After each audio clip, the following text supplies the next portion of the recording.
How's it going, everyone? My name is Jordan with Main Deck, and today I'm going to be bringing you my top 5 most hype cards for Hero Clash Set 3 for the My Hero Academia card game. Let's jump right into it.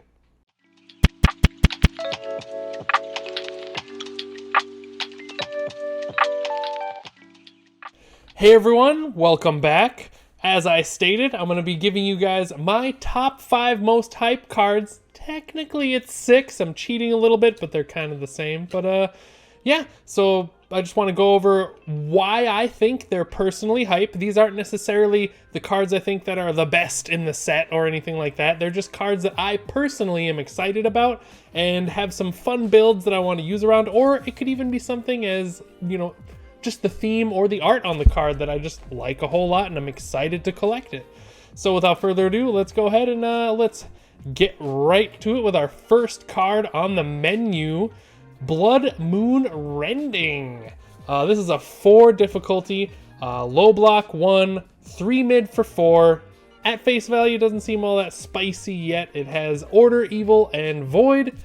2 of those 3 symbols are some of my favorite symbols to use, and it's a 3 check, making it a pretty standard attack. But what makes it exciting is weapon, combo, attack, weapon. And the combo enhances the real reason I'm excited about this card, which is discard a card. Your rival reveals their hand. You get to choose one of those cards revealed this way and remove it from the game. So that just basically, gives you some knowledge into what's in their hand, so you can kind of sculpt the rest of your attacks around it, especially if you have access to a zone change. This allows you to really be like, oh, well, he has all low blocks. Let's not throw any lows because it'll just get full blocked. Let's just pitch our highs and keep everything else for defense. Just gives you the great knowledge. And you could also just get rid of, you know, they have a nasty attack they're going to play on their turn. Get rid of it. They have the one ace block or, you know, some action card that's going to stop you on your turn. You get rid of it and it's removed. So there's not, to my knowledge, in MHA set of rules, I don't think there's any cards that actually grab from the removed pile. There might be 1 or 2, maybe, but it means they have to have those cards in order to even reclaim the card you're getting rid of as well. So it's just kind of great all around. You get rid of a card basically permanently, and it's of your choice, and you get to see the opponent's hand, and they still have to deal with this attack on the field. And this is most of the, you know, you have to play 2 attacks before this, or an attack and some weapon. Could be a foundation as well. There's a couple weapon foundations along with assets. I think there might even be a single, in the new set, there's a weapon action card. Don't quote me on the action card, but at the very least, it just has to be a weapon of some type. Meaning, you've played at least 1, probably 2 attacks. They've already pitched blocks, most likely, unless they've just face tanked everything, and now they're going to regret as you get rid of their key block or attack. It's just so versatile, it's so exciting, and it's a little bit restrictive on the attack, but as a 4 diff, playing it as your 4th or your 3rd card isn't all that tough to do, especially depending on your character. It might even be cheaper if you have some difficulty shenanigans or something like that. We also have the other enhance, just adds a little bit more icing on the cake. Remove 2 weapon cards from your discard pile. This gets +3 damage. So instead of being 4 damage, you got 7 damage to deal with, and you may have just gotten rid of their only way to block it. It's really kind of great. I just love it. And this, like I said, I have a 6th card. It just kind of ties in with this. Before we move on from Blood Moon, though, I also want to say this is one of the cards that I really love the art, and I really hope this card gets a full art and gets some crazy, the new rarity I think is collector rare. I hope this gets a collector rare and it just looks stunning, because I think foil, this is going to look grand. The next one is just kind of packaged in with this. Also, these cards are in no particular order. It's not like least hype to most hype. But this one, for similar reasons to Blood Moon, is the reason why I like this card. Villainous Waylay. It's a 4 diff. It's a 2 check, however, making it a little bit more difficult to use in some decks. It has a slightly worse block, but it has a little extra stats. It's a 4 mid for 5. It's a Fury. It does not have the combo requirement. So this means this could be your first action, which is why you have the 2 check. And you'll, a little bit different, you don't always get to remove something, but you'll name a block zone, and your rival must discard a card with that block zone, or they reveal their hand. So this just kind of does what you want every time. You get rid of a block that would have stopped one of your key attacks later in the turn, or they reveal their hand, telling you both that they don't have that block, and you just get to see what they have to, you know, again, further sculpt what kind of attacks you're going to throw. Let's say they only had lows. They didn't have, you know, you call high. They had no highs. They only have low blocks. All right, sick. Now I know they can't even half block it.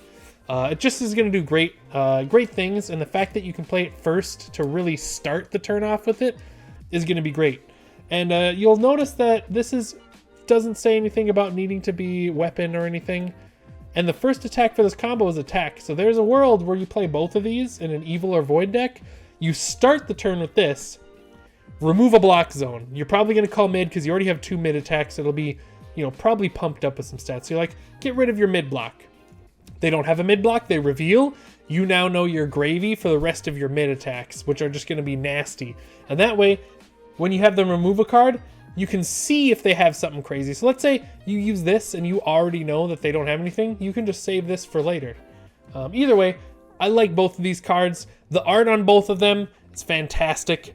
This card, in fact, I already have a couple copies, and I love the art, and the foiling on it is really great. I really love this card. And I mean, I'm sad it's a 2-check, but I think it'd be busted if it was a 3-check. Like doing an effect like this on a 3-check with those stats would just be busted. And also, in addition to the previous card though, this one I like a little more just because it has the death symbol instead of what was it? Order. And these 3 symbols here are probably my 3 favorite symbols in the whole game, spanning back to old universes as well, or old UFS. So it just kind of has everything I want on it. Now the next actual card that isn't like 2 of the same is going to be the character I chose for these set of 5. I tried to choose a nice blend of attacks, foundations, actions, all that jazz. And this is the character I'm most excited about. There are some other characters that were very close seconds, but I had to give it to Nezu. The art is just, adorable. He looks so unassuming. There was some other art picks I feel like they could have picked that would have been even better, but I'm hoping that they're saving it for some, sick promo that's going to be coming in Season 4, or, maybe like a special con exclusive, or maybe at Nationals. Who knows? But we'll get into the actual card itself. We got a 6-hander, 26 health. It has all 3 of these effects are just straight, awesome. I love every single one of them. So we got response. After your rival draws 1 or more cards during the combat phase due to a non-character effect, you draw a card. The game right now has so many, attacks and foundations that allow you to draw cards that are in a lot of prominent decks. This is either going to cause them to think twice about drawing their card, or maybe even combat them enough to where they're not going to run those cards. I doubt it, because why would you build against one character? But anyway, basically just saying anytime you draw, I'm also getting value out of that draw, no matter what it is. It's just fantastic and usable in 90% of matchups. Someone's going to have some sort of card draw somewhere in their deck. The next one is also, like I said, just a straight great enhance. Once per turn, enhance, discard a card. Add 1 card from your discard pile to your hand with difficulty matching the discarded card. This is just fantastic. This allows you to grab literally, you're going to probably build this deck around being able to do this effect. So basically, any attack in your hand will become any attack that you want in your discard pile. Probably a 4-diff or 5-diff. You'll just be like, oh, I don't need this right now, but I do want to reuse this attack I used last time. A great example would be like Villainous Waylay. You could just be like, oh, we're going to throw this. Or even better, the Blood Moon on order, because Villainous Waylay, Nezu can't use. But on order, you can use the Blood Moon, so you can play your first attack, discard another 4-diff to grab Blood Moon, boom. Or, under all chaos and order, there's a million attacks that you're going to want to always have in your hand that are going to be great. There's so many targets for this, and it's not specifically attacks, it's any card with matching difficulty. So if you have assets, if you have action cards, if there's specific foundations that your deck is really, not hinged upon, but give you max value, you can just put it in your hand and then play it after you're done with this attack. Just kind of gives you a lot of versatility, and I really like that. And the last one is a once per game enhance that at face value a lot of people probably won't think is too exceptional, but for the same reasons that I like Villainous Waylay and Blood Moon, once per game, look at your rival's hand. Sometimes the knowledge is the power. All you need to know is what your opponent has and if he's bluffing, or if he or she is bluffing, or if they, you know, just have some spicy attack that they're holding and you know you need to close the game now, you're willing to, you know, go the extra mile. You just knowing exactly what their options are gives you so much better ability to play your cards as efficiently as possible. And that's one of the reasons I like Nezu. Another reason why I like, you know, specifically the enhances, the response is good, but for this, but not as much, is the theming. Those of you who watch the show, Nezu is, you know, just a astronomical IQ. His whole thing is just he outsmarts literally everything, and having two effects that both give you knowledge of what the opponent can do and give you the vast options and array of cards in your deck at any moment just really emulates that, you know, outsmarting type of play. And that's why Nezu is probably my most hyped character. The next one we're going to go, I believe, is the Foundation. Yes, so the Foundation, there are a bunch out there that I was really excited for, but I had to pick the one that's near and dear to my heart. For those of you who don't know, I pretty much exclusively have played Shigaraki in tournament play, except for the last time I played in a provisional. I went with Birdman.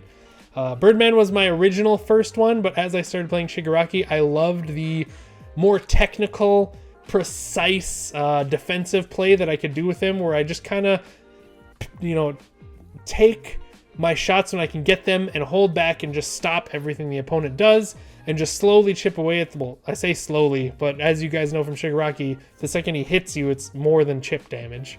But this does everything that the deck that I currently run needed, and then some. The only downside to it is it's a mid block that's a 2-check, and there's already a lot of those in the deck, but this is a 2-diff, or sorry, not a 2-check, a 2-diff. It's a 2-diff, 3 mid block, nothing to write home about, pretty standard. 5-check, pretty standard. It's a unique. If it wasn't unique, it would be just obscenely busted, but it has enhance, commit.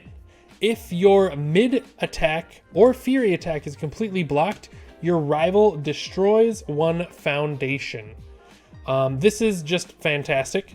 There's a lot of mid attacks that are very good in the deck that I run. I try to, you know, mix it up with some highs and lows as well, but a lot of them are mids, and there's a lot of nasty ones that are mids, and there's also a lot of nasty fury attacks that are also coming in the next set, such as Villainous Waylay. It's a mid fury. There's a lot of fury attacks in the current set and the next set that just are bonkers under these symbols, and basically getting a second use of Shigaraki's destruction ability, except when your opponent blocks you, is great, because it puts your opponent in the worst position possible. Do I not block or half block and take a boatload of damage, or do I fully block and get debuilt so then he can block me on his turn and debuild me even more? So it's pretty great. And the second ability remedies another problem, well, not problem, but another like shortcoming of the deck, which is you don't have a big momentum outlet for Shigaraki. The new one, of course, does a bunch of momentum stuff, but the old Shigaraki, you're going to hit with these pokes or half hit with these pokes most of the time. And outside of maybe a cheeky plus ultra, if you happen to have it, or unflipping stuff with naval laser beam, which isn't always relevant all the time, this gives you another momentum outlet that is very relevant to the plan of being defensive. Discard 1 momentum, attack gets -3 speed. It's a big speed minus and basically guarantees you're probably going to be able to block that attack, which then means you're going to do more Shigaraki stuff more often, and just gives you a nice flexible outlet for your momentum. So like I said, it just kind of does the whole package. This one's a little bit more of a guilty pleasure of mine, just because, like I said, it just does everything I wanted the Shigaraki deck to have an option to do, and there it is. The next card is an action card that I think is both the art on this is great, and it's wonderfully thematic, in my opinion. So it's a 4 difficulty action, mid block +1, 5-check. It's a taunt, which is interesting thematically, and it is this card does not count towards progressive to play attacks, only attacks. So if you're playing other stuff, this will count. And it's called Flex Your Might, and it stays true to both being the best rendition of what I could consider a taunt and flexing on your opponent, which is why I love it. Even if it's not great, it's going to be great just to flex on people and basically taunt them IRL. So its first form. Both players may reveal an attack card from their hand. If you revealed an attack with higher printed damage than your rival, you draw 2 cards. And this is why I say it's basically just a flex, because before you even do stuff on your turn, you're just like, hey, check this out. This is gonna body you. You ready for this to body you? Basically just giving them the information so they know what's coming. And if you do happen to have the bigger guns, the bigger flex, if you will, then you get to have 2 cards. It also has a response, which is quite relevant during that attack turn as well. In the card pool, if the attack deals damage, or after your attack, let me get the nomenclature correct. After your attack deals damage, your rival commits 1 foundation, which is just great.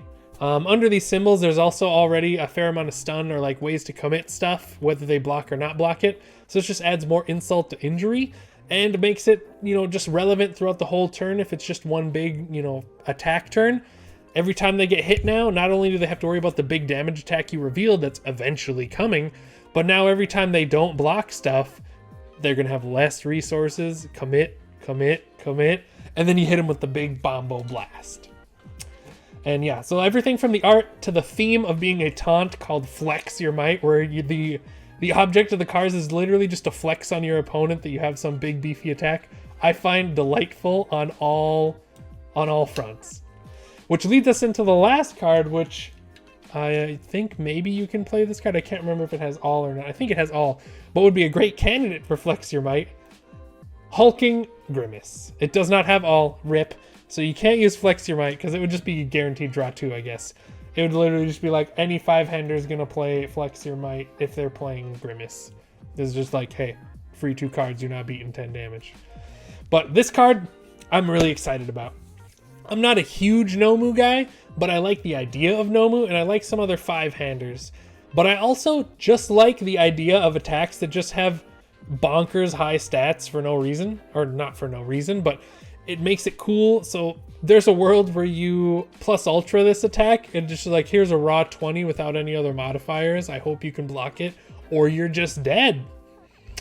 And you can use it with some of the other symbols. So you can, for example, Villainous Waylay and then get rid of their mid block or make them show a hand without mid block. So you're like, you don't got a mid block. Well, I have a 20 damage attack with your name on it that you're hopefully not going to be able to block at all, but at least you're taking 10. But it is a 6 difficulty, however, making it a little expensive, but let's be real, a 5 with 10 damage for 6 that has other relevant abilities, which we'll get into in a second, is just bonkers as is. So it would be broken if it was anything less than a 6, unless it had a bad check. But I'd honestly prefer a card with a slightly higher difficulty and a good check, or an average check like this. Also has a low block, so it's good for shoring up your block line. It's Fury, it's Taunt, and it has a response. After your rival blocks this attack, you seal their block. It's very good for setting up combos that you may or may not have in the deck. It also makes it so they can't do some shenanigans like Faith Shield, or the couple new blocks that do stuff where it deals 0 damage if they block it, because you're just like, it's sealed, too bad. It has, if this attack is blocked, draw 1 card, which is also great, but that's only playable if your print hand size is 5 or less. So, of course, Nomu is going to love this card. And I can't think of them now. My mind's blanking. There's a bunch of characters, though, that are 5-handers. Fourth Kind, I believe, is a 5-hander, and him being able to play this is also very scary. Just dropping this with basically making it a 5 diff, because he'll have his -4 on the 4th card. So, just a 5 diff later in the turn after you've attacked at least 1 time, and then you just Hulk and Grimace him. However, then you have to play Mountain. I know a lot of the 4th Kind decks play Order. Actually, I don't even know. Does he have Earth? I'm pretty sure he has Earth. Either way, you guys get the idea. I like it. It's not going to be the greatest attack all the time, but this attack is just sometimes going to kill your opponent 0 to death. There's a lot of 7-handers that if you plus ultra this attack, they just die. If you're the big man Nomu himself and you plus ultra this, it's going to be a 26 damage attack. They literally have to address it or they will just die. That'll kill a lot of 6-handers on like face value as well. So, and the fact that you have momentum means you've probably already hit them at least once, which puts them even closer into, you know, they just die territory. But yeah, I hope you guys enjoyed that. This has been my cards that I'm most hype about. Five of them, well, 6. But the first 2 were kind of the similar reasoning. But I hope you enjoyed this. Go ahead in the comments and let us know what the cards you are most hype about in Set 3, Heroes Clash. And go ahead and check out our Patreon if you're so inclined. And thank you to all our patron members. If you like what we do and you want to get some extra bonus clips here and there on the different things we do, go ahead and check out the Patreon. It'll be linked in the description. We also have a Discord where we run automated, well, semi-automated leagues every week for a multitude of games. We do have prize support for those as well, and they are completely free to enter, including My Hero. We have prize support ranging from promos to cool mats. You guys should definitely check it out. We also just have people there if you have questions and want to chat about the game or find people to play with randomly. Go ahead and check us out. I hope you guys enjoyed this and have a fantastic rest of your guys' day. See you later, guys.